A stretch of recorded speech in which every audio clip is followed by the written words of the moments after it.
हैं भाई सब लोग। कल के क्लास का कुछ स्टडी की कि नहीं आप लोगों ने? की थी सर। की है पक्का? Yes sir. अच्छा। और कुछ क्वेश्चंस आप उसके भी करना शुरू कर दीजिए, एग्जाम में जो आए हाँ हुए हैं नीट में, है ना। चलो अपन स्टार्ट करते हैं। और इसके आगे जो कल अपन ने पढ़ा था उसके आगे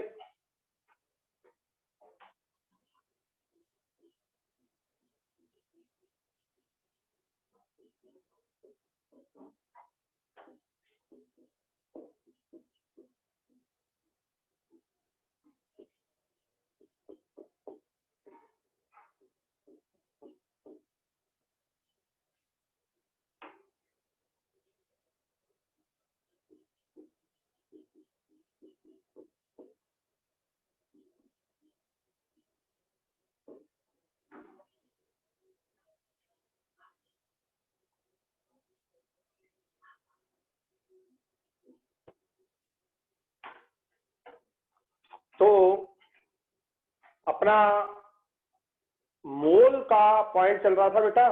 अपना मोल चल रहा था जिसमें मैंने आपको मोल के 2-3 पॉइंट समझा दिए थे। अगला देखिए ध्यान से। चलो फिर से एक बार। मोल इक्वल टू क्या होता है बेटा? Weight upon molecular weight. Mole equal to पदार्थ का ग्राम में भार बटे अणु भार। दूसरा बताओ, मोल इक्वल टू पदार्थ के अणुओं या परमाणुओं जिन्हें अपन बोलते हैं कणों की संख्या बटे एवोगैड्रो नंबर। ठीक है, ये आपने पढ़ा था कि नहीं कल?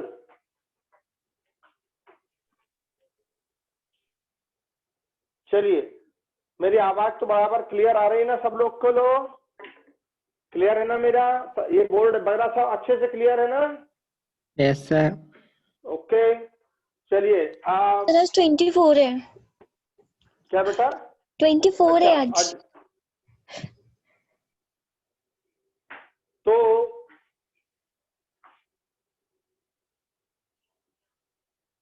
अब अपना जो पदार्थ है वो गैस है। अब अपना जो पदार्थ है वो गैस है। अब ध्यान से देखिए, अब मैं गैस के अणुओं की संख्या की बात कर रहा हूं। अब अपना पदार्थ जो है वो गैस है।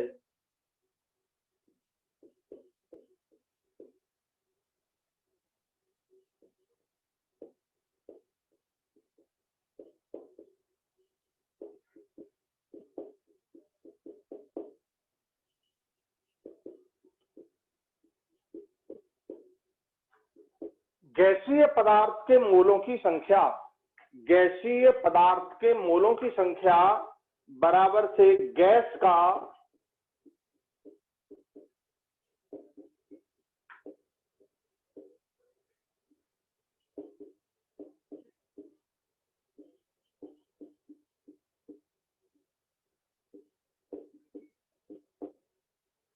गैस का आयतन लेना है। पर किस पर लेना है? एचटीपी या एनटीपी पर। तो गैस का आयतन आपको लेना है एचटीपी पर, और हमने यूनिट लिखी है उसे आयतन को लेना है लीटर में। तो गैस का आयतन लीटर में बटे 22.4 लीटर, ये लीटर होता है, ये फिक्स है। ये आपका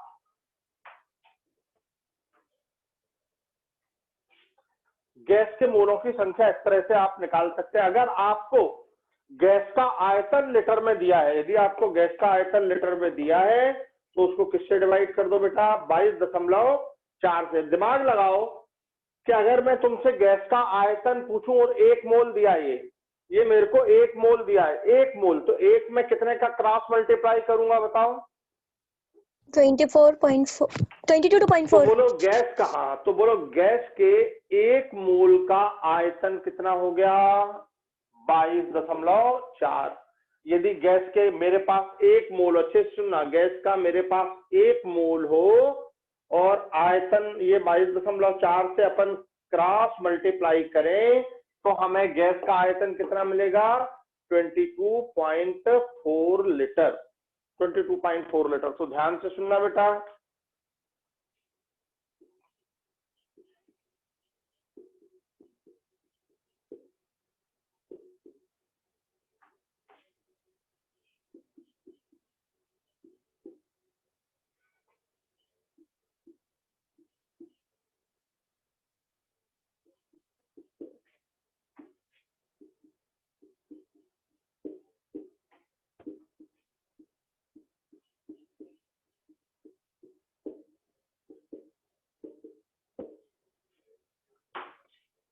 कोई भी गैस हो, कोई भी गैस हो, गैस आपका कोई भी हो, एसटीपी पर 1 मोल गैस का आयतन 22.4 लीटर होता है। कोई भी गैस हो, कोई भी गैस हो, एसटीपी पर उसके 1 मोल का आयतन 22.4 होता है। कोई भी गैस एसटीपी पर 1 मोल गैस, जैसे CO2 ले लिया तुमने, तो उसका आयतन कितना होगा? 22.4 लीटर।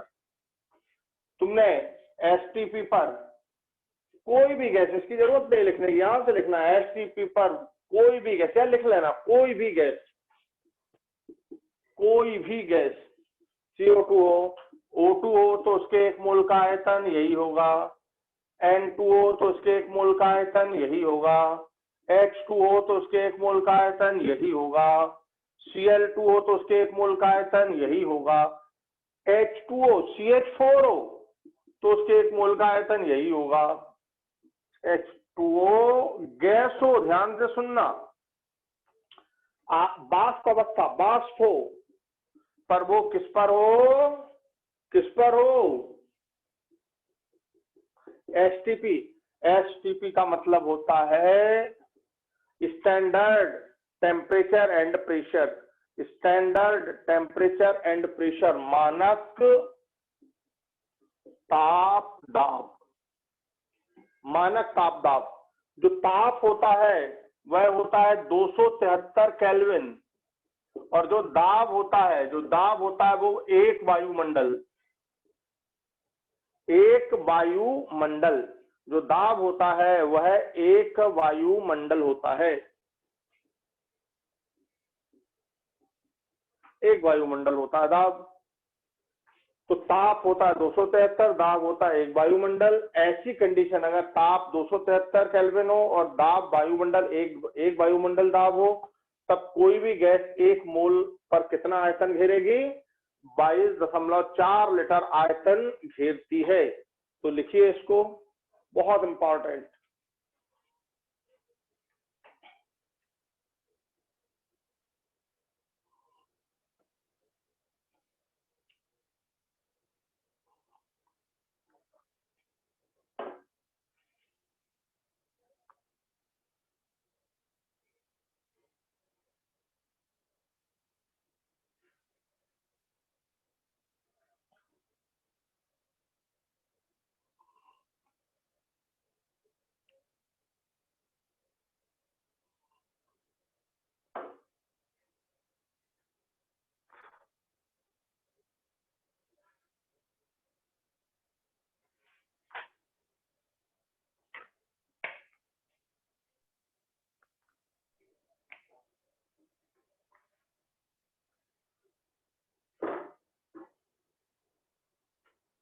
लिख लिया बेटा? समझ आया आप लोग को? समझ आया आप लोग को? Yes sir. Yes sir. तो ध्यान से बेटा, गैस कोई भी हो, एसटीपी का मतलब मैंने ये लिख दिया, टेम्परेचर इतना, प्रेशर इतना। तो 1 मोल अगर तुमने गैस ली है तो उसने कितना आयतन घेर लिया? जल्दी बताओ, कितना आयतन घेर लिया? 22.4 लीटर आयतन घेरती है। 22.4 लीटर आयतन। 2 मोल हो तो 2 से गुणा कर देना, 10 मोल हो तो 10 से गुणा कर देना, 100 मोल हो तो 100 से गुणा कर देना।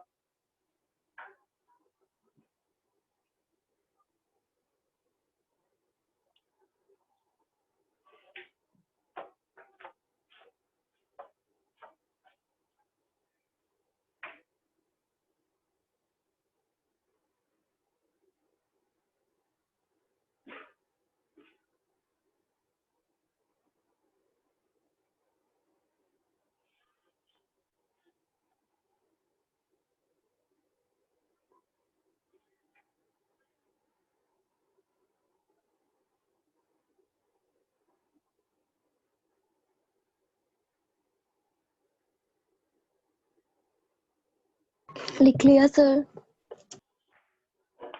तो अब बताओ मुझे, ये बात आपको सबको अच्छे से क्लियर हो जानी चाहिए बेटा, ध्यान से सुनना आप। अगर मान लो मैं 10 मोल का आयतन दूं, आपसे बोलूं 10 मोल, तो आप यहाँ पर कितने से गुणा कर दीजिएगा? 22.4 सॉरी समझ सर। गए? अगर मैं आपको 100 मोल दूं तो ये आपका गुणा हो जाएगा 100 से। तो इस तरह हम कितने भी मोल दिए जाएं आयतन हम निकाल सकते हैं, बस गुणा करना है हमको, क्रॉस मल्टीप्लाई। 1 मोल ये 22.10 हो तो 10 × 22.4, 20 हो तो 20 × 22.4, तो ये आपको आयतन मिल जाएगा।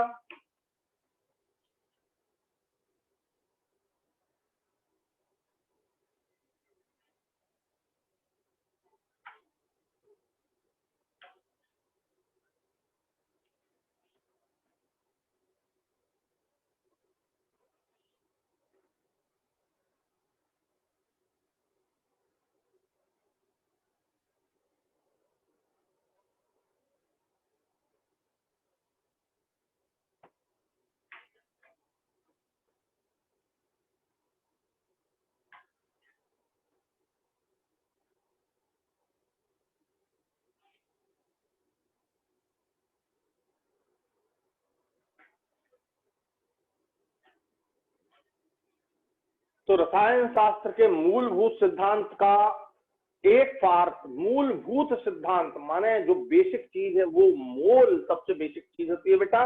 और आप मोल की ये चारों बातों को अच्छी तरीके से समझ गए होंगे, ऐसी मुझे आशा है। बन जाएंगे मोल की बातें आपको समझ में आ गई कि नहीं आई? बोलो। Yes sir. अब मैं एक छोटा सा आपको क्वेश्चन दे रहा हूं, है ना। क्वेश्चन है 23 ग्राम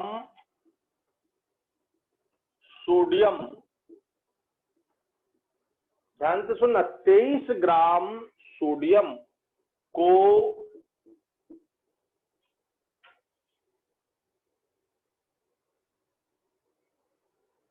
C2H5OH के अधिक, माने इसकी अधिकता ले ली और इसके 23 ग्राम ले लिए, इसके 23 ग्राम ले लिए और इसकी अधिकता ले ली। यह आया है नीट में आपको? यह आया है?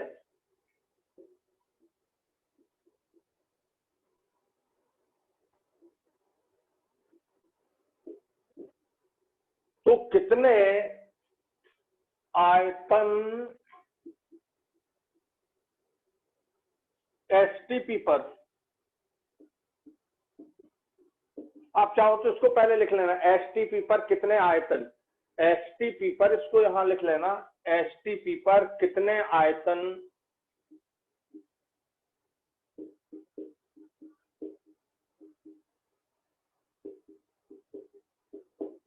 होती है। आप इस क्वेश्चन को सॉल्व करके बताइए, इस क्वेश्चन को आप सॉल्व करके बताइए।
हो गया बेटा? बोले सर कैसे सॉल्व करें, जरा दिमाग लगाओ। सर भाई 22.4 हाँ, अब सबसे पहली बात सुनना है, रिएक्शन लिखना। जब भी ऐसे क्वेश्चन आए तो रिएक्शन लिखना, ये रिएक्शन लिखना। देखो, सोडियम प्लस C2H5OH, बताओ सोडियम होती है क्षारीय धातु, ये क्षारीय है, और ये देखो ऑक्सीजन से जुड़ा H, तो ये कैसा हो गया? अम्लीय। तो ये आपका H हो गया अम्लीय, और अम्ल और क्षार के बीच में क्रिया होती है, तो ये देखिए ये बनेगा C2H5ONa, ये बन जाएगा सोडियम इथॉक्साइड। ये क्षारीय धातु है, ये क्षारीय धातु है बेटा। और ये हाइड्रोजन, अब बताइए एक ही हाइड्रोजन है, तो यहाँ पर हम ऐसा H नहीं लिखेंगे, ये गलत हो जाएगा, एटम नहीं निकलता, क्या निकलती है H2। अब बताओ रिएक्शन को मुझे क्या करना है, बैलेंस, कल आपको समझाया था। तो अभिक्रिया लिखना पहली चीज, दूसरी चीज अभिक्रिया का संतुलन करना, दूसरी चीज आप संतुलन। तो यहाँ पर देखिए H2 है और यहाँ पर एक H है, तो मैं यहाँ पे 2 लगा देता हूं। अब 2 H हो गए, ये तो H2 निकल गई, तो फिर यहाँ पे मुझे 2 लगाना पड़ेगा, 2 C2H5ONa बन जाएगी, तो मुझे यहाँ पे 2 लगाना पड़ेगा। ये या तो आप ऐसा तरीका अपनाओ, अच्छे से समझ आ गई बात, अच्छे से समझ आ गई आपको बात, ये कैसे रिएक्शन बैलेंस करना है। सिंपल रिएक्शन है, अभी कोई रिडॉक्स रिएक्शन नहीं है, ये हैवी वाली। तो ये रिएक्शन को बैलेंस करना एक तरीका ये है। दूसरा तरीका आप ऐसा भी यूज कर सकते थे, Na plus C2H5OH C2H5ONa plus H2। दिमाग लगाओ, 2 के लिए कितने हाइड्रोजन चाहिए मुझे, 2 के लिए मुझे कितने हाइड्रोजन चाहिए, 2, पर यहाँ तो 1 है मेरे पास, ये तो 1 है, तो मैं इसे आधा कर दूं। अब बताओ आधा में 2 का गुणा करो, आधे में ये 2 का गुणा करो तो कितना आ गया बोलो, इसीलिए आधे में 2 का गुणा करोगे तो कितना आ गया, 1। तो इस तरह से आप इसको भी 1 ले लें, इसको भी 1 ले लें, और ये आधा बन जाएगा बेटा। फिर से देखो 2 से ये कितना बनता है, 1, ये देखो ये 2 से ये 1 यहाँ दिख रहा है, तो 2 से ये बना 1। तो बताओ 1 अगर हो तुम्हारे पास तो ये कितना बनना चाहिए, आधा। 2 पेन 2 रुपए में आते हैं, तो 1 पेन कितने रुपए में आएगा, 1 में 10 ही है। तो ये आप ऐसा लिखना हो तो ऐसा लिख लीजिए, ऐसा लिखना हो तो ऐसा लिख लीजिए। तो ये रिएक्शन संतुलित हो गई। आप बताइए इसके 1 मोल से क्रिया क्या बोल रही है, ये क्रिया बोल रही है क्रिया के अनुसार, ये क्रिया के अनुसार इसका 1 मोल इसका आधा मोल बनाता है, ये इसका 1 मोल, इसका तो आपने अधिक के लिया, ये देखिए इसका तो आपने अधिक के लिया है, तो ये तो अधिकता में है आपके पास, लेकिन अधिकता में है मेरे पास, ये पानी अधिकता में है, पर मैं एक गिलास में 1 ही गिलास पीता हूं, बाकी रखा हुआ है। तो अगर आपके पास ये जो C2H5OH अधिक में दिया है, ठीक है, कोई दिक्कत नहीं है, पिएगा तो ये सोडियम एथाइल अल्कोहल को उतना ही पिएगा जितना है, तो इसका 1 मोल इसके 1 मोल से ही रिएक्ट करेगा, ये क्रिया होती है, इसका 1 मोल ही बनेगा, इसका 1 मोल बनेगा और इसका आधा मोल बनता है। बताइए कितने ग्राम से इसका 1 मोल बना, सोडियम के। आप समझिए यहाँ पर आपको क्या दिया है, ग्राम। तो दूसरी स्टेप देखिए, अब दूसरी स्टेप, ग्राम को आप मोल में बदले तो आपको मालूम है मोल इक्वल टू क्या होता है, ग्राम में भार बटे परमाणु भार। कल समझा चुका हूं मैं, ग्राम में भार बटे परमाणु भार। ग्राम में भार कितना दिया है बताइए, 23 ग्राम। ये ग्राम में भार बटे परमाणु भार, तो ग्राम में भार दिया है 23। और सोडियम का परमाणु भार बहुत कॉमन होता है, किसे मालूम सोडियम का परमाणु भार कितना होता है, 23। तो डिवाइड कीजिए इसे 23 से, कितने मोल आ गया बताइए, ये 1 मोल। दिमाग लगाइए कि आपको मैं ये पेन 1 रुपए में आता और मैंने 1 ही रुपए दिए, तो आप कितने पेन खरीद पाएंगे, 1। तो आपकी क्रिया कह रही है ये 1 मोल से ये आधा मोल बनती है, आपकी क्रिया कह रही है कि इसके 1 मोल से इसका आधा मोल बनता है। तो इसका 1 मोल आपको क्वेश्चन में भी 1 मोल दिया, ये देखिए ये प्रश्न में दिया है, क्रिया के टाइम पर कितना ग्राम दिया है, 23 ग्राम। 23 ग्राम का मतलब 1 मोल। तो बताइए 1 मोल से इसका कितना बनना चाहिए, आधा मोल बनना चाहिए, ये आधा मोल। क्योंकि क्रिया कह रही है 1 मोल से आधा मोल बनता है। मैं कह रहा हूं कि ये पेन 1 रुपए में आता है और आपके पापा ने आपको 1 ही रुपए दिया, तो आप कितने पेन खरीद पाएंगे? 1 रुपए। 1 रुपए में 1 ही पेन। तो हमारी जो क्रिया है वो क्या बोलती है उसको सुनना है। हमारी जो क्रिया है वो क्या बोलती है उसको सुनना है। तुम्हें मुझे सुनना है, दुकानदार हूं, 1 रुपए में 1 पेन आता है, ये मैंने बोल दिया। अब आपके पास कितना है? 1 रुपया। तो आप 1 पेन ले लीजिए, 2 हो तो 2 पेन ले लीजिए, 10 हो तो 10 पेन ले लीजिए। तो ऐसा, तो 1 मोल से आधा मोल बनता है, ये क्रिया कहती है। ये देखिए क्रिया कहती है। और आपके पास 23 ग्राम है, 23 ग्राम से काम नहीं चलेगा। 23 ग्राम को आपको पहले मोल में बदलना। तो ये 1 मोल हो गया और 1 मोल से आधा बनता है, तो हमारे पास 1 मोल है, ये आधा मोल बन जाएगा। यदि मैं यहां पर क्वेश्चन पूछता कितने आयतन की जगह कितने मोल बनते हैं, पहला क्वेश्चन मेरा ये हो गया कितने मोल H2 बनती है, कितने मोल H2 बनती है, तो मेरा पहला आंसर हो गया आधा मोल। ये पहला आंसर मेरा हो गया आधा मोल बनती है। अब ध्यान देना दूसरी बात पर, अगर मान लो मैं आपसे ये मेरा पहला क्वेश्चन का आंसर हो गया, ये पहले क्वेश्चन का आंसर हो गया आधा मोल H2 बनती है, ये आधा मोल H2। मेरा दूसरा क्वेश्चन तो एसटीपी पर कितने आयतन, तो मेरा आपको निवेदन है दूसरे क्वेश्चन का आंसर लिखते समय आपको मालूम है मोल इक्वल टू होता है वॉल्यूम एसटीपी पर अपान 22.4। अब मैं बार बार नहीं बोलूंगा, आपको तो सीधा समझ आ जाना चाहिए कि यार आधा मोल ये बना और ये वॉल्यूम हमको निकालना है और आधा 22.4 से गुणा करना है। तो बताइए वॉल्यूम कितना आ गया? 11.2। वैसे भी सोचो यार, 1 मोल का आयतन 22.4, तो आधे मोल का उसका आधा 11.2। तो ये सॉल्व करके नहीं, तो आपको अंदर से आ जाना चाहिए यार, 1 मोल का आयतन 22.4, तो आधे का 11.2। दुगना होता तो 22.4 का गुणा 2 से कर देते सीधा यार, इतना टाइम थोड़ी लगना है। तो ये आ गया 11.2 लीटर एट एसटीपी। बोलो समझ आ गया?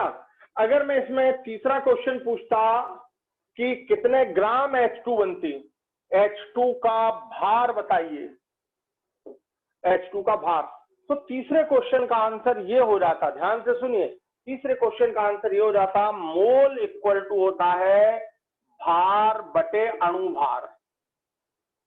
मोल इक्वल टू होता है भार बटे अणु भार। मोल इक्वल टू होता है भार बटे अणु भार। और मोल कितना है आपका? आधा। और भार निकालना है आपको, और अणुभार हाइड्रोजन का कितना निकालोगे? अणुभार हाइड्रोजन का कितना होता है? परमाणु भार कितना होता है हाइड्रोजन का?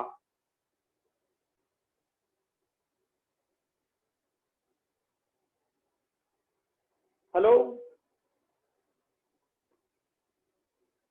हाइड्रोजन का परमाणु भार कितना होता है? 1। तो H2 का अणुभार कितना होना चाहिए? अरे भाई ये तो बड़ी 18। सिंपल बात है यार, हाइड्रोजन का परमाणु भार 1 है और अगर H2 पूछे तो उसमें कितने एटम है? 2। तो हमारा अणुभार कितना हो जाएगा? H2 का 2 हो जाएगा यार। H2 का अणुभार कितना हो जाएगा? 2। तो H2 का अणुभार हो गया 2। अब बताओ 2 इधर क्रॉस मल्टीप्लाई किया कितना आ गया? भार कितना आ गया? 1 ग्राम। ये आपका भार आ गया 1 ग्राम। तो ऐसे अगर मैं को कल आपको समझा चुका हूं बेटा, ये मोल इक्वल टू भार बटे अणुभार। आज जो बच्चे नए हैं मैं आज क्लास डाल दूंगा उसकी कल वाली, तो आप आज की क्लास भी देख लीजिएगा और कल वाली क्लास भी देख लीजिएगा। लिंक भेज दूंगा, लिंक पे बस ऐसा हाथ रखना, वीडियो आएगा, वीडियो को ऑन करना तो आपको मिल जाएगा। मैं जो नए बच्चे हैं उनको मैं भेज दूंगा कल ग्रुप पर ये एक चैप्टर में ही ऐसा संभव है, फिर अगले से मैं रिकॉर्डिंग भी नहीं करूंगा, ठीक है, क्योंकि रिकॉर्डिंग करने में फिर बड़े दिक्कत आती है।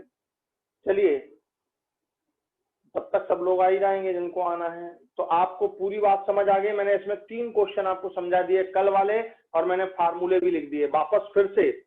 तो हमारा फिर से एक बार आप लिख लो, फिर मैं एक बार रिपीट करूंगा कि इन क्वेश्चनों को सॉल्व करने के लिए तुम्हें क्या क्या करना चाहिए। फटाफट लिखना।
ये आपको पूछा गया है भाई, ये वाला।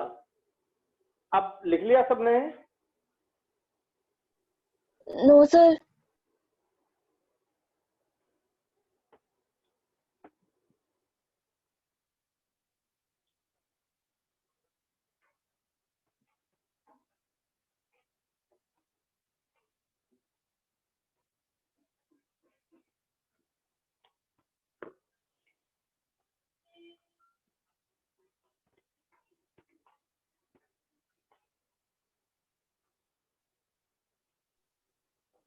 सर बोर्ड नहीं दिख रहा है। बोर्ड नहीं दिख रहा है बेटा? यहाँ से तो पूरा सब लोगों, किसी को भी देखने नहीं दिख रहा लगा है क्या सर, बोर्ड? देखने लगा सर। बेटा आपके दिख रहा है। आपके यहाँ वो गड़बड़ हो रहा होगा, नेट। तो नहीं सर, कुछ नहीं। चलिए, सबका कंप्लीट हो गया।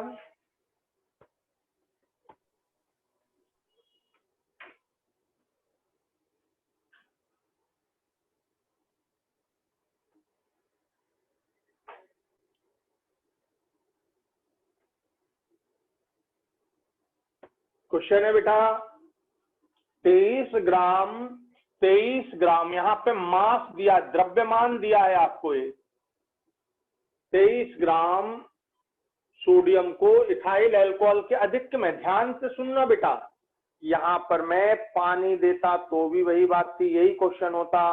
मैं यहाँ पे अमोनिया देता तो भी यही क्वेश्चन होता। मैं यहाँ पे अल्कोहल देता तो भी यही क्वेश्चन होता।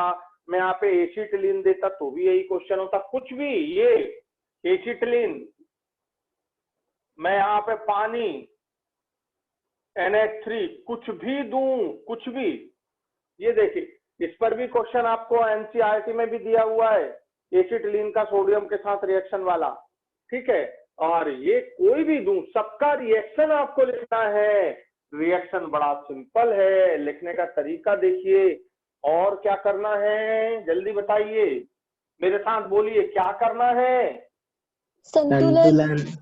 संतुलन। ये देखिए संतुलन करने का एक तरीका, और ऐसा भी कर सकते हैं, ये सोडियम इथाइल अल्कोहल C2H5ONA, और यार यहाँ पर एक हाइड्रोजन है तो ये हाफ H2 निकल जाएगी। अगर आप H2 लिख दोगे तो हाइड्रोजन के 2 एटम हो जाएंगे, और हाफ H2 लिखोगे तो 1 के बराबर होगा। तो एक एटम नहीं लिखते, क्या लिखते हैं? हाइड्रोजन गैस, मॉलिक्यूल लिखते हैं ना। तो ये हो गया। अब हमने विद्या लगाई कि 1 रुपए में 1 पेन आता है। उल्टा सोचो, आधे रुपए में 1 पेन आता, माने 50 पैसे में 1 पेन आता। उल्टा सोचो, तो अगर मैं 1 रुपए दूंगा तो 2 पेन आ जाएंगे। ये देखिए 2 से ये 1 मोल, तो 1 से आधा मोल, तो आधा मोल आपको H2 मिल गई। पहला क्वेश्चन का आंसर, कितने मोल H2 मिली? आधा मोल। सीधा दिख गया यार, सीधा ये। पर इसके पहले एक बात, पहले रिएक्शन में पढ़ना कि 1 मोल से आधा बनता, ये आपने पहले लिख लिया। जैसे दुकानदार बोलता है भैया 1 रुपए में 1 पेन आएगा। फिर जेब देखते हैं अपन, मेरे पास तो कुछ भी नहीं है, तो पेन ले पाएंगे क्या? कुछ भी नहीं है, नहीं। अगर 1 रुपए होता तो 1 पेन ले लेते, 2 रुपए होते तो 2 पेन ले लेते। तो दुकानदार क्या बोल रहा है? दुकानदार मतलब ये क्रिया, क्रिया क्या बोल रही है वो सुनना है पहले, वो लिखना है पहले। देखिए क्रिया बोल रही है 1 मोल से आधा मोल बनता है, और तुमको क्वेश्चन में कितना दिया बेटा? 23 ग्राम।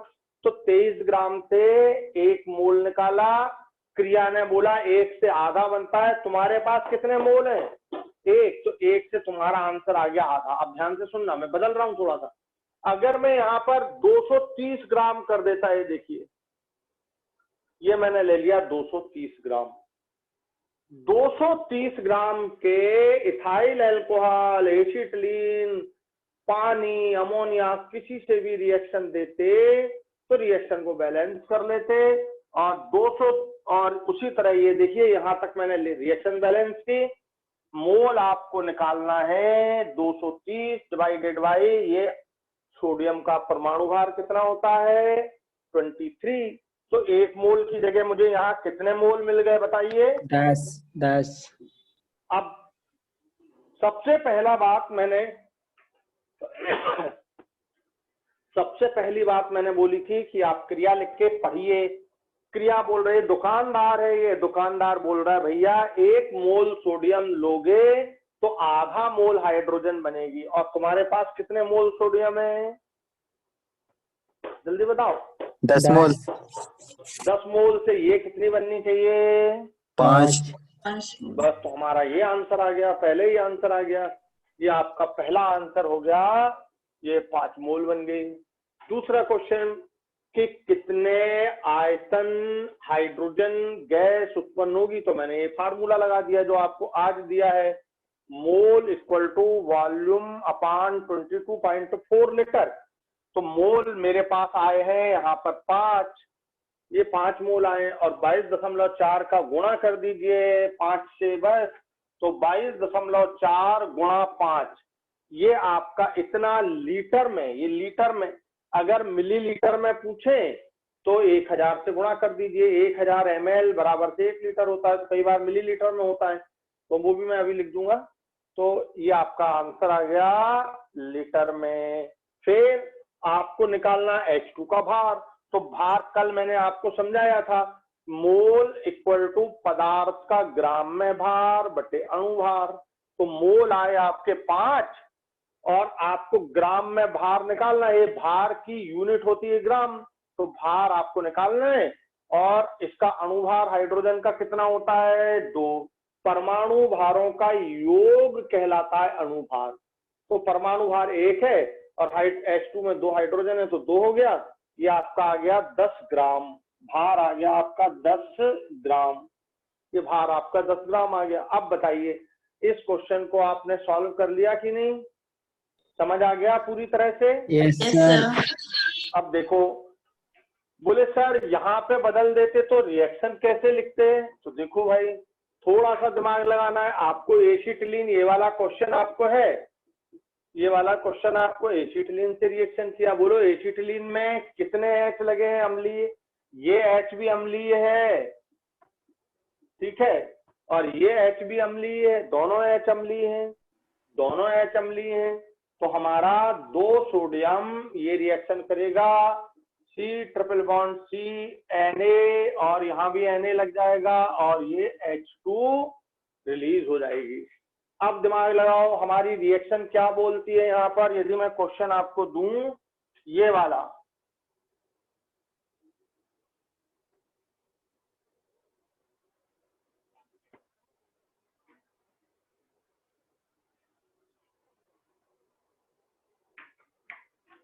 देखो अभिक्रिया ये लिखी, दिमाग लगाया कि भाई 2 H अम्लीय हैं, ट्रिपल बॉन्ड में जो कार्बन होता है उस कार्बन से, जो ट्रिपल बॉन्ड से जुड़ा हुआ कार्बन है उससे जो H लगे होते हैं अम्लीय होते हैं।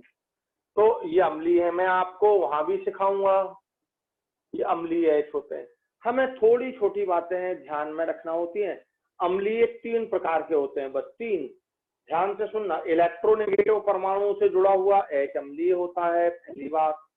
तो मैं लिख दूंगा अलग से, पहले ये क्वेश्चन कर रहे हैं, तो ये अम्लीय हो गया, A बन गया, H2 निकल गई।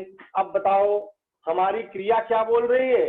हमारी क्रिया बोल रही है 2 मोल, ये 2 मोल सोडियम से 1 मोल H2 बनती, ये हमारी क्रिया। मतलब दुकानदार बोल रहा है भैया ये एक पेन 2 रुपए में आता है, 2 रुपए यदि तुम्हारे पास हो तो तुम एक पेन ले सकते हो, 2 मोल यदि तुम्हारे पास सोडियम हो तो तुम 1 मोल हाइड्रोजन बना सकते हो। अब आपको दिया है 230 ग्राम, तो हमने मोल निकाले, मोल इक्वल टू, अब भी आपने निकाले थे 230/23, 10 मोल, ये आ गए 10 मोल। बताओ सोडियम के 2 मोल से 1 मोल हाइड्रोजन बनती है, 2 से 1 बनती है, तो 10 से कितनी बन जाएगी? जल्दी बताइए। 5 मोल। बोलो, सीधा ही कर दिया, सीधा ही समझ आ गया समझ कि नहीं? अब वही का वही सोचते थे कि 5, ये 5 और ये 5 रखे, ये आप सारी बातें निकाल सकते हैं। समझ आ गया? समझ आ गया? Yes sir. तो ये क्रिया है 2 मोल से इसका 1 मोल बनता, और तुम्हारे पास कितने मोल हैं? 10 मोल। बोले सर ये, तो ये ग्राम को पहले मोल में बदलना, क्योंकि रिएक्शन में ये मोल होते हैं, रिएक्शन में ये मोल है, ये मोल है, ये देखिए ये मोल है। तो रिएक्शन को संतुलित करके हम बड़े आसानी से इस प्रश्न को सॉल्व कर सकते हैं। तो मुझे लगता है अब किसी को कोई परेशानी नहीं होगी।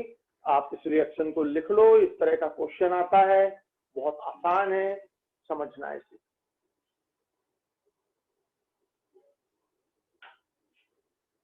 तो ये कोई भी दें आपको, ये कोई भी दें आपको पहचानना है। अगर मान लीजिए आपको सोडियम की जगह पोटेशियम देते, अगर आपको सोडियम की जगह पोटेशियम देते तो भी हम वही करते, पोटेशियम का भार लेते, पोटेशियम का परमाणु भार लेते। पोटेशियम का परमाणु भार होता है 39। सबको जो पहला अपना परमाणु संरचना है उसमें आपने परमाणु भार देखे होंगे, लिखे, एक टेबल दी है परमाणु क्रमांक परमाणु भार की, थोड़ी सी वो अपने सामने रख लीजिए, कभी आपको जरूरत पड़े तो आप देख लीजिए। नहीं तो सोडियम वगैरह का तो नहीं दिया जाएगा, बाकी का परमाणु भार क्वेश्चन के नीचे लिखा रहता है कि ये इसका इतना होता है।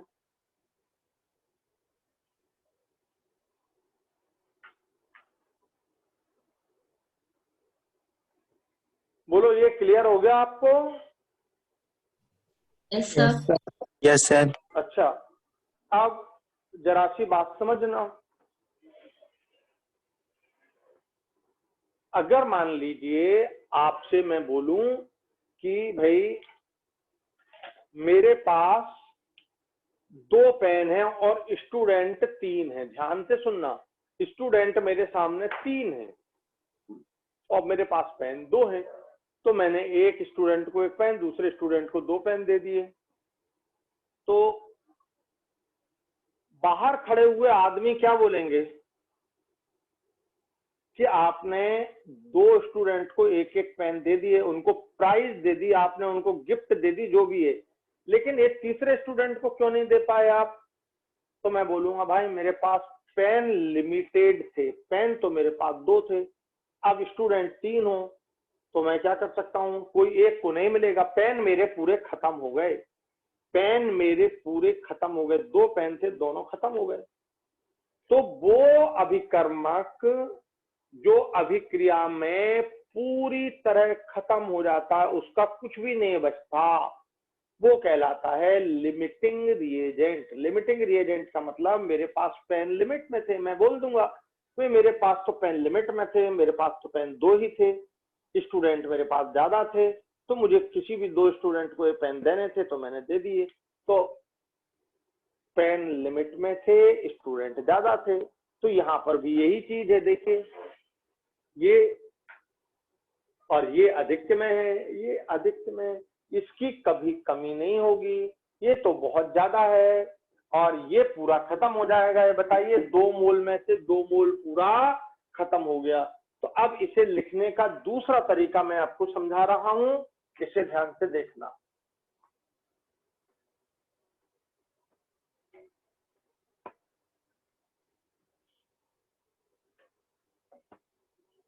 ये देखिए, इसका 2 मोल है, जो क्रिया करके इसका 1 मोल बनाता है। ये तो ठीक है, ये तो क्रिया बोल रही है। ये कौन बोल रही है? क्रिया। ये कौन बोल रही है? क्रिया बोल रही है कि भाई तेरे पास 2 मोल है तो 1 बन जाएगा। और ये कितना है बताइए? ये कितना है?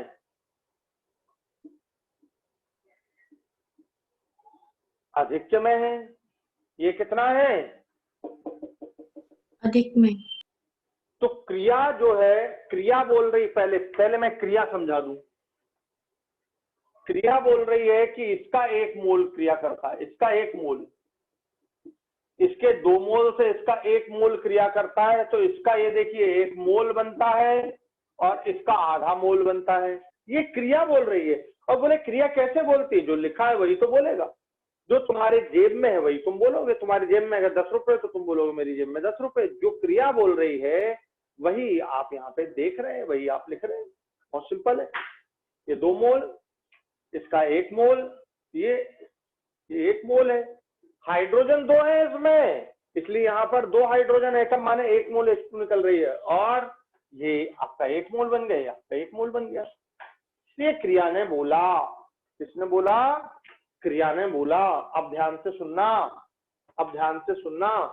अगर मान लो आपने इसका 200, ये क्रिया बोल रही है।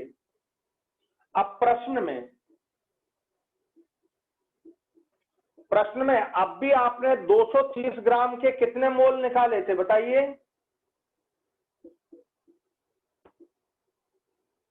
अब भी आपने 230 के कितने मोल निकाले थे? 10 मोल। 10 मोल। पर ये तुमने किस में लिया? देखो, अधिक में। ये तुम्हारा प्रश्न बोल रहा है, ये मैं नहीं बोल रहा हूं। ये क्रिया बोल रही है और ये प्रश्न बोल रहा है। प्रश्न में 10 मोल और इसका अधिक लिया। अब अधिक का मतलब वही बात कि मेरे पास पेन 10 है, मेरे पास पेन तो 10 है। ये मेरे पास पेन कुल मिला के 10 है। और स्टूडेंट मेरे पास 100 है, 100 है, 1000 है, अधिक में है। स्टूडेंट मेरे पास अधिक में और मेरे पास पेन 10 है। बताओ, स्टूडेंट बचेंगे, 100 स्टूडेंट है तो स्टूडेंट, कितने स्टूडेंट को मैं पेन दे पाऊंगा? 10 को, बाकी 90 को नहीं दे पाऊंगा। अब बताओ मैं क्या बोलूंगा? पेन मेरे पास लिमिटेड है ये बोलूंगा कि ये मेरे पास स्टूडेंट लिमिटेड है ये बोलूंगा? कौन लिमिटेड है? Pen limited. पेन लिमिटेड है। तो लिमिटिंग रिएजेंट बन गया। ये देखिए, ध्यान से सुनिए, प्रश्न में दिया है, ये प्रश्न में दिया है क्रिया के उपरांत,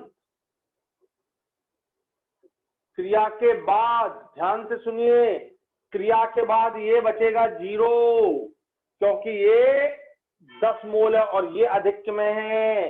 ये मेरे पास 10 में से 10 क्रिया कर गए। बताइए, 10 में से 10 इससे क्रिया कर जाएंगे, ये तो बचा रहेगा, ये बचा रहेगा क्योंकि अधिक में है। और ये कितना बचेगा बताइए? 0। मेरे पास 10 पेन थे, 10 स्टूडेंट को दे दिए। मेरे पास स्टूडेंट 100 थे, 10 स्टूडेंट को दे दिए। तो कितने स्टूडेंट बचे हैं अभी पेन देने के लिए? 90। तो ये बचा रहेगा। और ये पेन मैं क्या बोलूंगा? यार बच्चों, मेरे पास तो पेन पूरे खत्म हो गए, तो ये पूरा खत्म हो गया। अब बताओ, इसका 2 इसके 1 से क्रिया करता है, तो इसका 10 इसके कितने से क्रिया करेगा? 5 से क्रिया करेगा, आधा। पर ये तो बचा रहेगा। और इसके 10 से हमको कितना मिल जाएगा बताइए? 5। इसको पढ़िए, 2 मोल से 1 मोल, तो इसके 10 मोल से कितना मोल बन जाएगा? 5 मोल। ये पूरा का पूरा 10 में से 10 पूरा खत्म हो गया, ये पूरा खत्म हो गया, पूरा खत्म हो गया। 0 बचा, कुछ नहीं बचा, 0 बचा। तो वो अभिकर्मक जो क्रिया में पूरा खत्म हो जाता है, उसका कुछ नहीं बचता, उसे हम बोलते हैं लिमिटिंग रिएजेंट, सीमाकारी अभिकर्मक।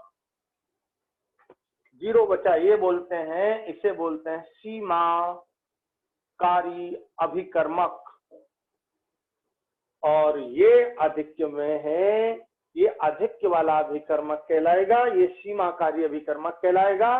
तो पहले आप इस बात को अच्छे से समझ लो, इसको लिख लो। सीमाकारी, सीमाकारी टॉपिक डालिए, सीमाकारी अभिकर्मक,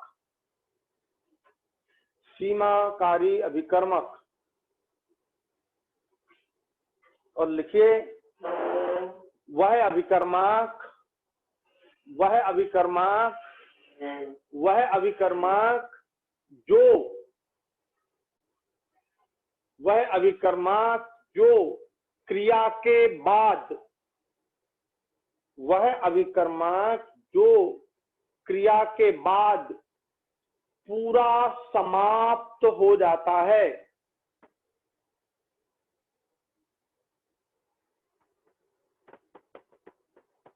पूरा समाप्त हो जाता है, अर्थात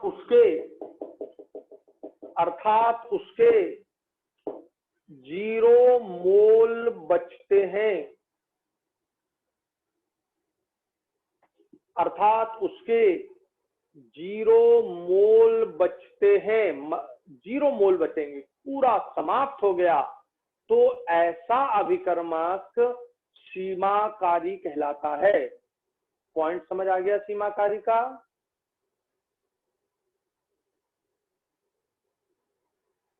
क्यों भाई?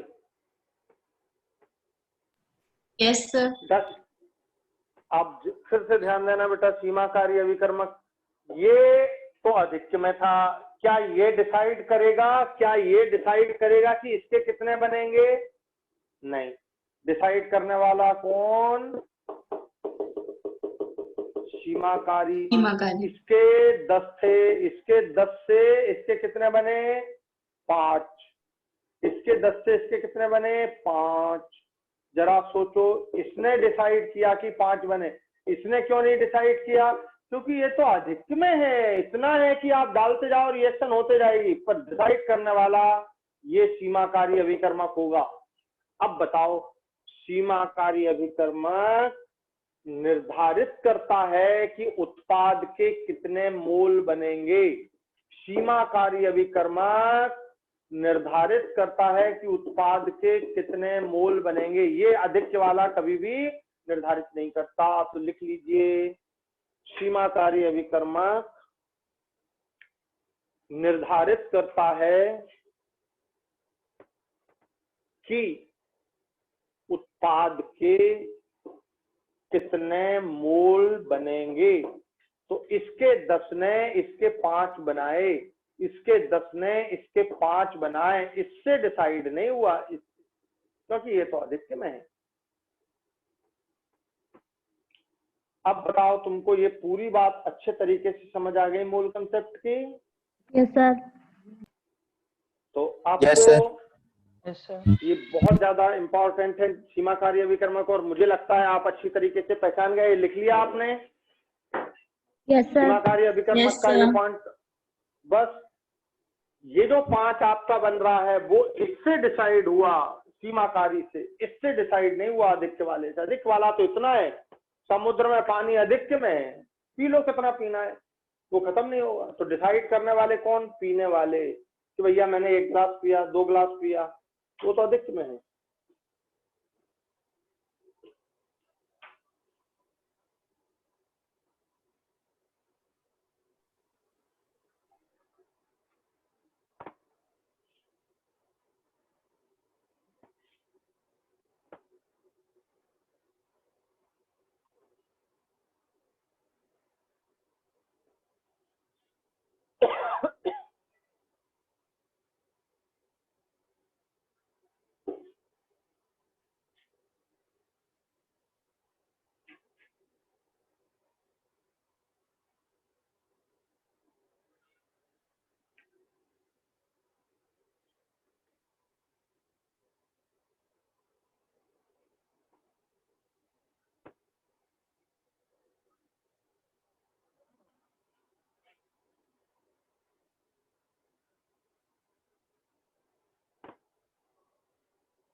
क्वेश्चन है 10 ग्राम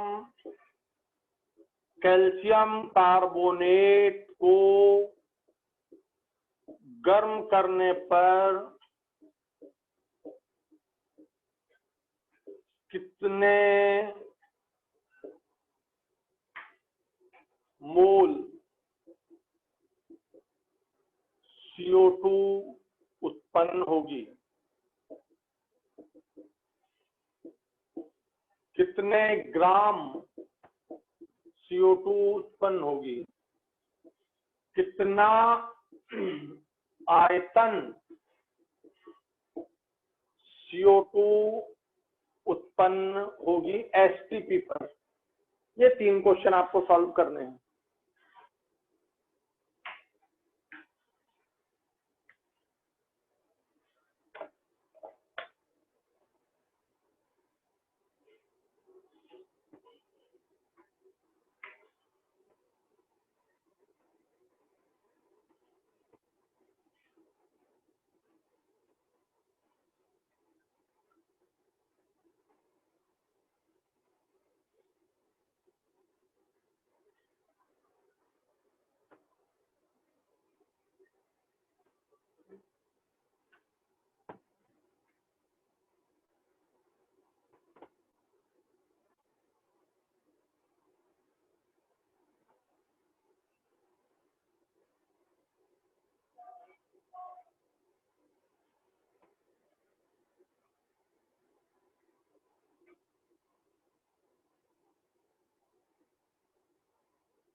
हो गया? Yes, sir. कितने में हो जाना चाहिए? चलिए देखिए, पहला काम रिएक्शन लिखना, ये हो गया। ये आपने रिएक्शन लिखी। ये क्रिया लिखना। फिर मैंने क्या बोला था? संतुलन करना। संतुलन करना, संतुलित क्रिया। देखिए पूरी संतुलित है। 1 कैल्शियम, 3 ऑक्सीजन, 1 यहाँ, 2 यहाँ, 1 कार्बन, ये पूरी संतुलित है। अब क्रिया क्या बोल रही है वो लिखना। क्रिया बोल रही है इसका 1 मोल विघटित होकर के इसका 1 मोल बनाता। कुछ नहीं लिखा, इसका मतलब 1 है। ये 1 मोल CO2, ये क्रिया बोल रही है। दुकानदार बोल रहा है कि 1 मोल कैल्शियम कार्बोनेट का विघटन करोगे तो 1 मोल CO2 बनेगी। ये दुकानदार ने बोल दिया। अब तुम्हारे पास कितना है तुम देख लो भाई। तो अब प्रश्न क्या बोल रहा है ये देखिए। ये प्रश्न आपको दिया है 10 ग्राम और मोल इक्वल टू होता है भार बटे अणुभार। भार बटे अणुभार। कैल्शियम कार्बोनेट का अणुभार निकालिए। कैल्शियम होता है 40। ये कॉमन है, ये नहीं दिया जाएगा। परमाणु भार कैल्शियम, सोडियम, ठीक है, हाइड्रोजन, क्लोरीन, ये बड़े कॉमन होते हैं। तो ये 40 हो गया। कार्बन होता है 12, ऑक्सीजन होता है 16, 3 ऑक्सीजन है, ये 100 हो गया। कैल्शियम का 40, कार्बन का 12, ऑक्सीजन का 16 इंटू 3, तो ये हो गया 100। भाई इतना सबको आना चाहिए। परमाणु भार से अणुभार को निकालना है तो बड़ी साधारण चीज है। और ये आपका भार दिया जा रहा है, ये देखिए 10 ग्राम और अणुभार है 100। बताइए कितने मोल आपके पास है? 0.1। जैसे मान लीजिए दुकानदार ने बोला 1 मोल से 1 मोल CO2 बनती है, तो आपके पास कितने मोल आए बताइए? 0.1। 0.1 मोल। तो बताइए यदि 1 मोल से 1 मोल बनती है तो 0.1 मोल से 0.1 मोल से कितनी बननी चाहिए, जल्दी बताइए। 0.1। ये 0.1 मोल CO2 बन गई, ये 0.1 बन गई। तो हमें यहीं से देख के पता चल जाता है भाई, दुकानदार ने बोला ये 1 रुपए में 1 पेन आता है, अब तुम्हारे पास 100 रुपए हो तो तुम 100 पेन ले लो, 0.1 रुपए हो तो 0.1 ले लो, 50 हो तो 50 ले लो, ये तो हमको गणित आता है। तो बस दुकानदार मतलब क्रिया, प्रश्न मतलब हमारी जेब में कितना पैसा है, बस दो ही बातों का ध्यान रखना होता है। ये देखिए, ये आ गया आपका पहले प्रश्न का आंसर हो गया 0.1 मोल CO2। ये पहले प्रश्न का आंसर हो गया आपका, ये पहले प्रश्न का आंसर हो गया।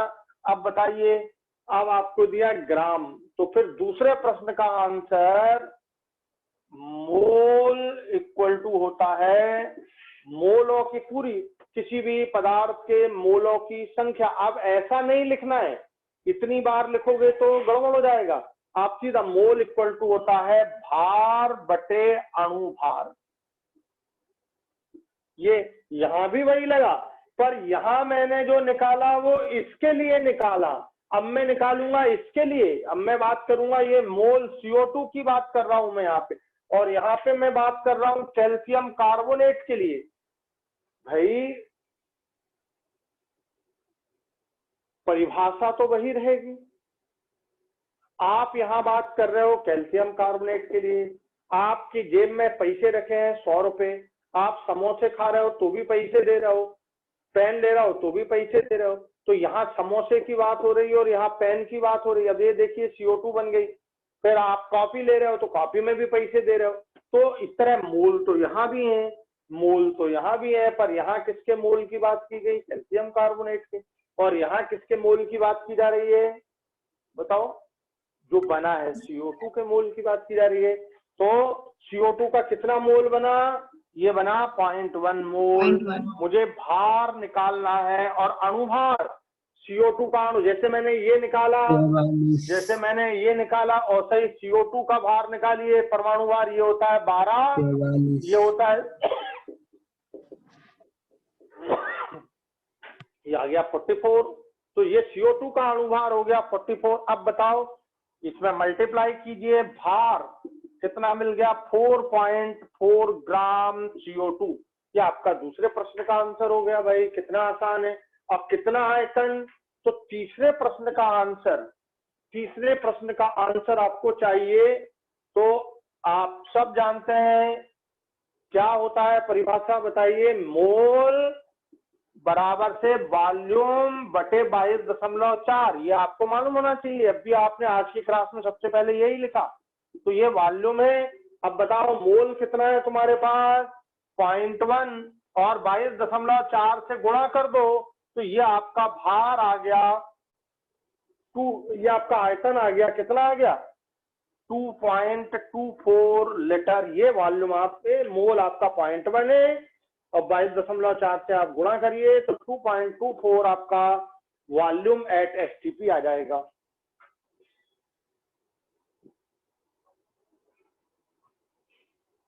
समझ आ गया सबको?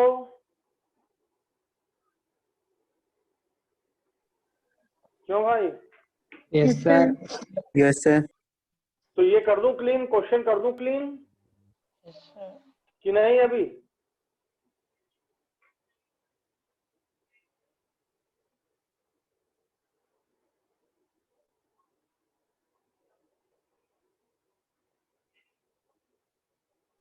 सर हो गया।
क्वेश्चन है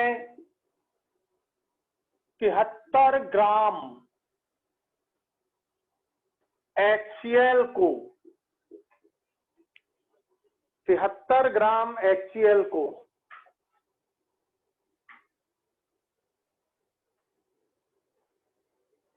73 ग्राम HCl को AgNO3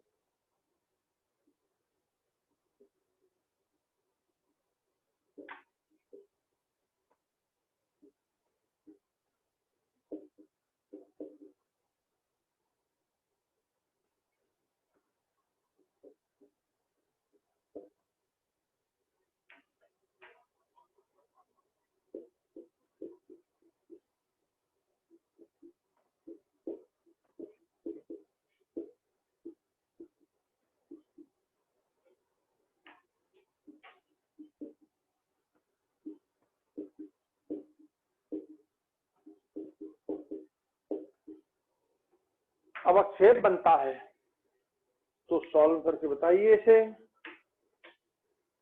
सोचिए।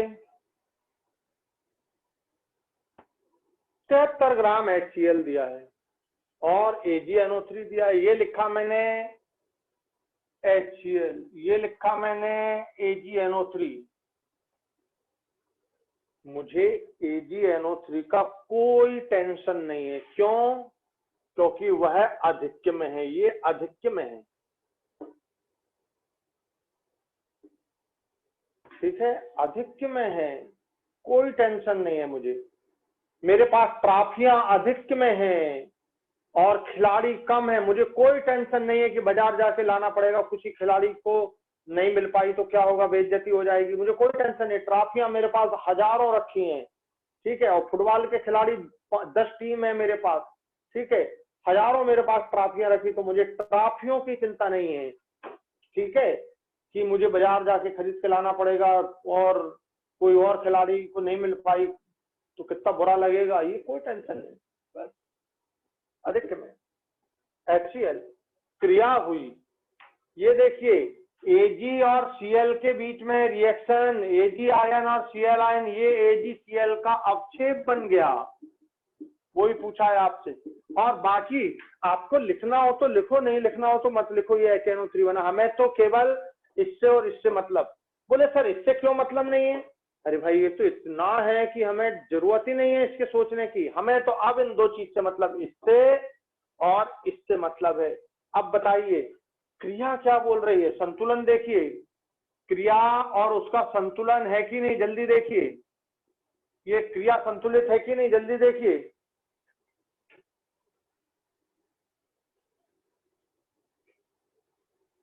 हाँ सर है। पक्का क्रिया संतुलित है।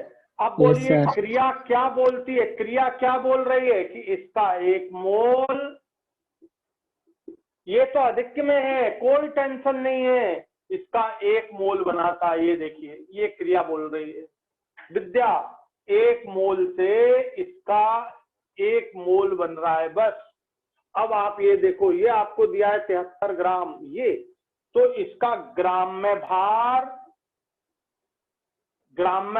बटे अणु भार, ये क्या निकाल लिया तुमने? इसका मोल। ये किसका मोल निकाल लिया आपने? HCl के मोल। मोल आप HCl, ग्राम में भार दिया है 73 और HCl का अणु भार निकाल के बताइए कितना होता है? 36.5। 35.5 बराबर से 36.5, ये है 36.5, 36 दूनी 72 और ये 2 मोल है आपके पास। बस क्रिया बोल रही है भैया इसके 1 मोल से इसका 1 मोल बनेगा। और आपके पास, आपकी जेब में कितना मोल है? आंसर दीजिए, कितना मोल बन जाएगा? 2 मोल। इतनी देर थोड़ी लगती है, 2 मोल बन गया। ये आपका आंसर हो गया, ये आपका आंसर हो गया मोल में। आपको लेकिन ग्राम में पूछा है तो फिर इसी का लगा दीजिए, मोल इक्वल टू भार बटे अणु भार। बोले सर आप बार बार क्यों लिख रहे हो सकता है किसी को लग, तो मैं इसलिए लिख रहा हूं कि पहली क्लास किसी बच्चे ने यदि नहीं की है तो उसको भी समझ आ जाए कि मोल किसी भी पदार्थ के मोलों की संख्या बराबर से भार बटे अणुभार। तो ये भार ये ग्राम में होता है और अणुभार। अब बताइए ये मोल किसके बात कर रहे हैं आप? AgCl के। तो AgCl का मोल 2 आया, भार निकालना है मुझे। अब मेरे पास फिर प्रॉब्लम है अणुभार की। तो अणुभार किसका अणुभार लेना है? AgCl का। अब बोले सर क्लोरीन का तो मालूम है 35.5 होता है, लेकिन Ag का नहीं मालूम है। तो ये आपको प्रश्न के नीचे यहाँ पर दिया जाएगा कि परमाणु भार ऐसा लिख के दे दिया जाएगा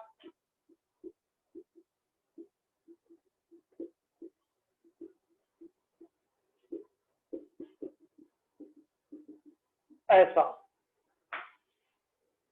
दिया है। अब बताइए ये हो गया 108 और क्लोरीन हो गया 35.5, दोनों को जोड़ना मल्टीप्लाई करना तो आपका ये भार निकल आएगा AgCl के अवक्षेप का जितना बना, ये अवक्षेप का भार आपके पास आ जाएगा। बताइए बात समझ आ गई आपको? Yes sir. Yes sir. तो इसको लिख लीजिए, मतलब जिनने हो गया हो तो कोई दिक्कत नहीं है।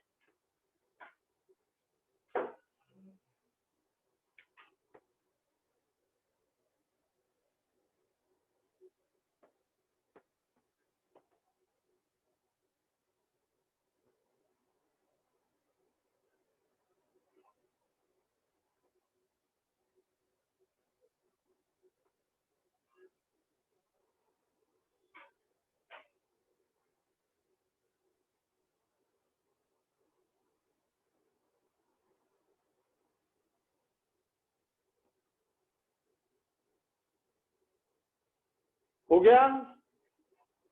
Yes sir. Yes sir. अब देखिए मैं यहां पर अधिक्य की जगह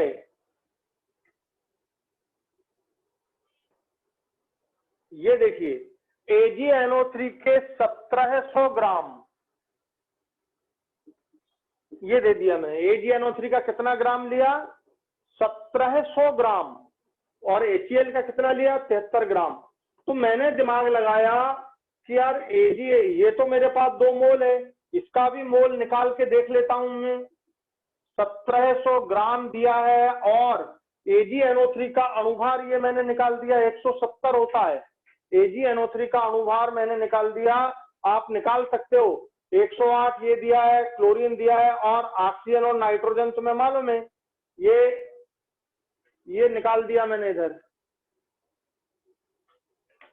ये 170 होता है। तो ये हो गया सिल्वर, ये हो गया नाइट्रोजन और ये हो गया ऑक्सीजन। तो ऑक्सीजन का होता है 48, 3 है ना ये, 16 3 48। तो ये निकाल दिया मैंने और ये मेरे पास आया 170। ये कितने मोल है मेरे पास? 10 मोल। अब बताओ क्रिया क्या बोल रही है आप? अब इसको सुनना है। इसका अधिक्य नहीं लिया, इसका 1 मोल। ये क्रिया बोल रही है, इसको पहचानिए। इसका 1 मोल इसके 1 मोल से क्रिया करता है, ये 1-1 से क्रिया करते हैं तब जाके इसका 1 बनता है। अब आपके पास इसके 2 हैं और इसके 10 हैं, माने पेन अपने पास 2 हैं और स्टूडेंट 10 हैं। पेन मेरे पास 2 हैं और स्टूडेंट 10 हैं। बताओ मैं कितने स्टूडेंट को पेन दे पाऊंगा? हेलो? 2। पेन मेरे पास 2 हैं, ये देखिए पेन मेरे पास 2 हैं और स्टूडेंट मेरे पास 10 हैं। तो मैं कितने स्टूडेंट से क्रिया कर पाऊंगा? 2 से। और स्टूडेंट कितने बच जाएंगे? 8। तो ध्यान से सुनना, ये आपका अधिक्य में ही हो गया, ये अधिक्य में हो गया। इसके 2 मोल 0 बचेंगे, ये 0 बचेंगे। इसके 2 इसके 10 से क्रिया करेंगे तो 10 - 2 = इसके 8 बच जाएंगे और ये 0 बचेगा। और ये जो आपका बन रहा है, अब बताइए इसके 2 डिसाइड करेंगे ना, इसके 2, ये आपका सीमाकारी हो गया, या आपका सीमाकारी हो गया क्योंकि इसके 2 मोल इसके 10 हैं। तो इसके दो से क्रिया करेंगे, लिख दिया मैंने, इसके ये दो से क्रिया करेंगे, 10 में से 2 क्रिया कर गए तो यहाँ 8 बचे, इसके 2 और इसके 2 क्रिया करके ये 2 मोल बना देंगे। बोले तेरे को कैसे समझ आ गए ये 2 मोल? तो ये पढ़िए, 1 से 1, तो 2 से 2, 4 होते तो 4 से 4, 10 होते तो 10 से 10 बनते, और ये भी खत्म हो जाता और ये भी खत्म हो जाता। यहाँ ये सीमाकारी है और आपका आंसर आ गया 2 मोल। और अब आप इसे आगे भी सॉल्व कर सकते हैं। तो मैंने सीमाकारी का आपको दूसरा रूप समझा दिया। बताइए सीमाकारी का ये दूसरा रूप समझ आ गया आपके लिए? Yes sir. तो इस तरह से हम इस क्वेश्चन को बहुत आसानी से सॉल्व कर सकते हैं। AgNO3 का अणुभार मैंने 178 निकाल दिया है, तो वो आप यहाँ पर लिख दिया है मैंने। नाइट्रोजन होता है 14, ऑक्सीजन होता है 16 × 3। और अब आप इस क्वेश्चन को वापस पूरी तरह से देख सकते हैं। ये 170 मैं यहाँ लिख देता हूँ, AgNO3, ठीक है। Ag होता है 108 प्लस नाइट्रोजन 14 प्लस ऑक्सीजन 16 × 3, तो ये 170 ये अणुभार हो गया। अब इसको लिख लीजिए। मतलब आपको पॉइंट समझ आ गया सब लोग को? Yes sir. Yes sir. Yes sir.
लिख लिया बेटा आप लोगों ने? Yes sir. कंप्लीट सबका? Yes sir. चलिए बस आज की क्लास अपन यहाँ पर समाप्त करते हैं। और मुझे बताइए आज की क्लास की सारी बातें आपको अच्छी से समझ आ गई सब लोगों को कि नहीं आई? बताओ। Yes sir. Well done.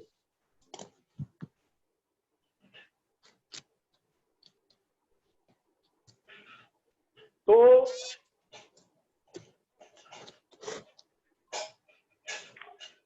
मैं रख दूंगा मैं आज की क्लास को, और कल जो पिछली क्लास हुई है उसको भी मैं आपके ग्रुप पर डाल दूंगा, तो सभी बच्चे उसे देख पाएंगे अच्छे तरीके से। तो आप दोबारा देख लीजिए, जिसको भी अगर बात क्लियर नहीं हो पाई हो तो, ठीक है। मैं अभी डाल दूंगा और मैं आप खत्म करता हूँ क्योंकि मेरी अब दूसरी क्लास है।